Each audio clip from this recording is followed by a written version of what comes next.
as binding.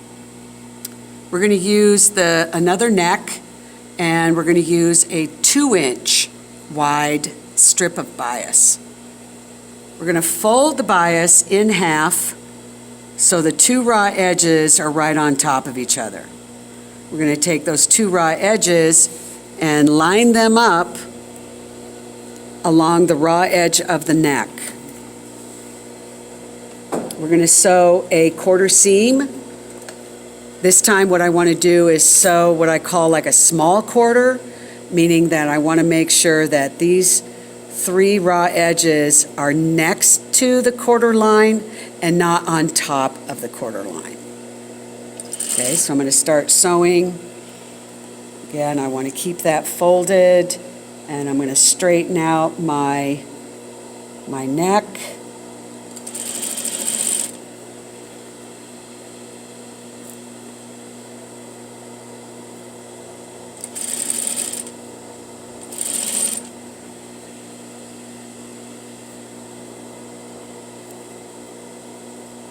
Always make sure that those two raw edges are right on top of each other.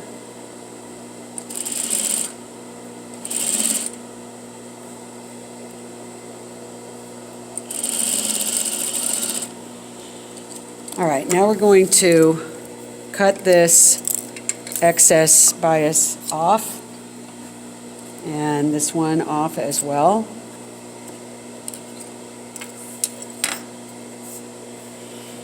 All right, now, French bias is, we do this thing, it's called stitch in the ditch. So what we're going to do is we're going to fold the bias. This time we're folding the seam up on top of the bias, and then we're going to fold the fold of the bias over. This time, as you can see, we're folding beyond the stitch. So the single bias, we had to fold it so that the fold was right on the stitch. This time we're going to fold it so the bias fold is beyond the stitch. So as you can see how it's beyond the stitch right there. All right, now this is the right side of the garment. So we're going to stitch inside this little ditch right here. That's what we call the ditch right there. I'm going to stitch right there. It will attach, the stitch will attach to the bias on this side, but it will not sew on the bias on this side. It's only going to sew on the neck. So we're going to come inside here. Now, this is the one where you're going to actually have to watch the needle when you start sewing. So we're going to get this started, and you want to keep that needle just in this ditch, so you don't want to end up sewing on the bias at all. But you want to stitch as close as you can to the bias. All right, so again, we want to make sure that seam is folded up and this bias is folded around. And if you score with your finger, you'll have that ditch. And then we're going to continue stitching.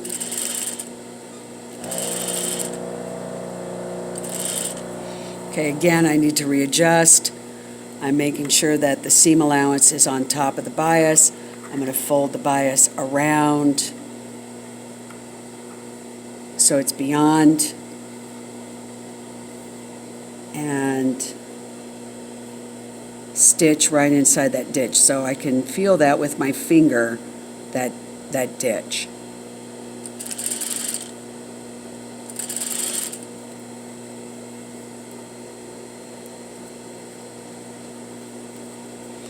And when you pull the bias, if you pull the bias, it will start twisting. So you don't want to pull the bias. You want to keep that nice and flat so it doesn't twist. All right, when you're finished, you'll see what this looks like. Okay, so do you see how this is inside that ditch right here? It's inside the ditch. It's not sewn on the bias at all. When I flip this over to the other side, it is stitched to the bias. So this is French bias. Now, a lot of times, this is just another technique of bias. Sometimes you might want it nice and clean on the inside, and if you were using thread to match the body of your fabric, you're not going to see those stitches at all. They're going to be almost camouflaged. I'm using black so you can see, but otherwise, stitching in the ditch, you shouldn't be able to see those stitches. They're there, but they'll just be camouflaged. Okay, so this is French bias.